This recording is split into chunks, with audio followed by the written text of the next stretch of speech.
اعوذ باللہ من الشیطان الرجیم بسم اللہ الرحمن الرحیم وضرب لنا مثلا ونسی خلقہ قال من یحیی العظام وہی رمیم صدق اللہ العظیم رب اشرح لی صدری ویسر لی امری واحلل عقدۃ من لسانی یفقہوا قولی رب یسر ولا تعسر وتمم بالخیر آمین یا رب العالمین۔ سورہ یاسین کی آیت نمبر 78 میں نے آپ کے سامنے تلاوت کی ہے، اور آج کے لیکچر میں ہم انشاءاللہ تعالیٰ اس آیت کو گرامیٹیکلی انالائز کرنے کی کوشش کر رہے ہیں۔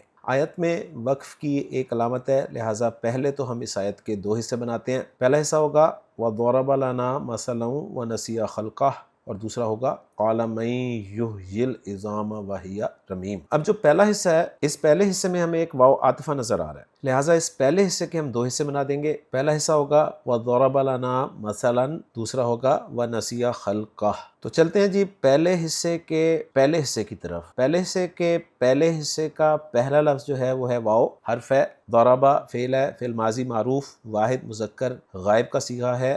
ضاد را با، باب ضربہ یضرب سے استعمال ہوتا ہے، مارنا اس کے بنیادی معنی ہوتے ہیں، لیکن جب اس کا مفعول مثال لفظ آتا ہے تو اس وقت اس کے معنی مثال بیان کرنا کے ہوتے ہیں۔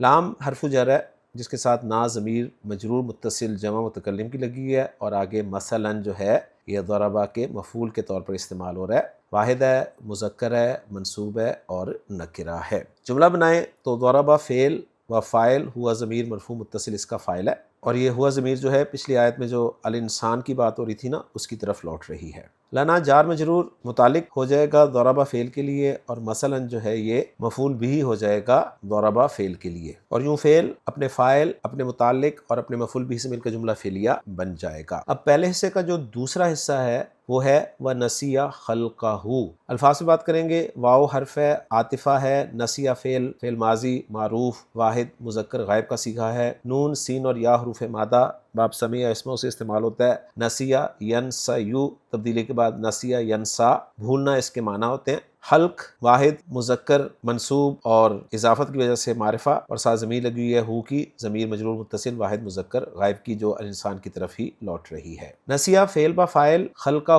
مضاف مضاف الیہ کے مفعول بھی، فعل اپنے فاعل اور مفعول بھی سے مل کر جملہ فعلیہ، اور اس جملہ فعلیہ کا عطف پچھلے جملے پر کر دیں گے۔ یوں پہلا حصہ جس کے ہم نے دو حصے بنائے ہم نے الحمدللہ گرامیٹیکلی انالائز کر لیا۔ اب چلتے ہیں ہم دوسرے حصے کی طرف، وہ ہے قال من یحیی العظام وہی رمیم۔ اب اس دوسرے حصے میں بھی ہمیں ایک واو نظر آ رہا ہے، لہٰذا اس دوسرے حصے کے بھی ہم دو حصے کر دیں گے۔ پہلا حصہ ہوگا قال من یحیی العظام، اور دوسرا ہوگا وہی رمیم۔ اب جو پہلا حصہ ہے دوسرے حصے کا، اس کے الفاظ سے بات کریں تو اس میں پہلا لفظ قال ہے، فعل ماضی معروف واحد مذکر غائب کا صیغہ ہے۔ من یہاں پہ اسم و استفہام کے طور پر استعمال ہوا ہے، اور جانتے ہیں ہم کہ من استفہامیہ جو ہے یہ مبنی ہوتا ہے، واحد مثنیٰ جمع کے لیے من ہی استعمال ہوتا ہے، مذکر مؤنث کے لیے من استعمال ہوتا ہے، اور نکرہ ہوتا ہے۔ یحیی فعل ہے، فعل مضارع ہے، فعل مضارع معروف ہے، فعل مضارع معروف واحد مذکر غائب کا صیغہ ہے۔ ہا، یا اور یا حروف مادہ ہیں اس کے، باب فعل سے استعمال ہوتا ہے۔ احیا یا یحیی،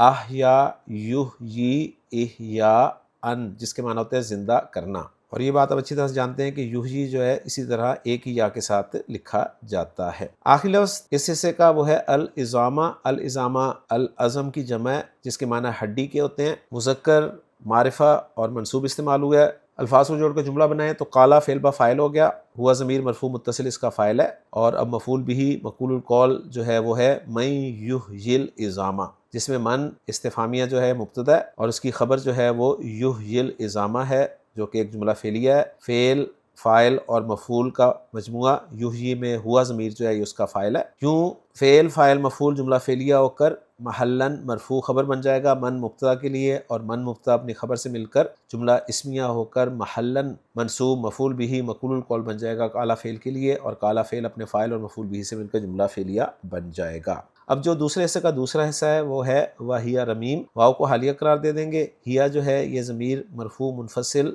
واحد مؤنث غائب کی ہے، اور آخری لفظ ہے جی رمیم، را میم اور میم سے صیغہ صفت، فعیل کے وزن پر خان صاحب لکھ رہے ہیں صفت ہے، بوسیدہ اس کے معنی کیے جاتے ہیں، اور آیت کا ریفرنس یہی دیا ہے سورہ یاسین کی من یحیی العظام وہی رمیم۔ جملہ بنائیں تو ہیا مبتدا، رمیم خبر، مبتدا اپنی خبر سے مل کر جملہ اسمیہ، اور واو حالیہ کی وجہ سے اس کو ہم محلاً منصوب قرار دیں گے۔ ہماری ورکنگ مکمل ہو گئی ہے، محمود صافی صاحب کی ورکنگ کے ساتھ میچ بھی کر لیتے ہیں۔ بتا رہے ہیں کہ واو عاطفہ ہے 2 جگہوں پر اور واو حالیہ ہے تیسری جگہ پر۔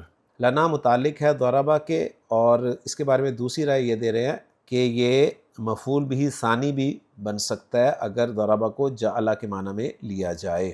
من اسم و استفہام مبتدا ہے، اور پھر جملوں کا اعراب بیان کر رہے ہیں کہ جملہ ضربہ والا جو ہے یہ لا محل لہ معطوف علی جملہ ہوا خصیم ہے، پچھلی آیت میں جو تھا۔ جملہ نسیہ لا محل لہ معطوف علی جملہ ضربہ ہے۔ جملہ قال والا لا محل لہ استئناف بیانی ہے، اور من یحیی فی محل نصب مقول القول ہے، اور یحیی فی محل رفع خبر المبتدا من ہے، اور ہی رمیم فی محل نصب حال ہے۔ تو الحمدللہ جی ورکنگ میچ ہو گئی ہے۔ اب دیکھتے ہیں اس آیت کا ترجمہ۔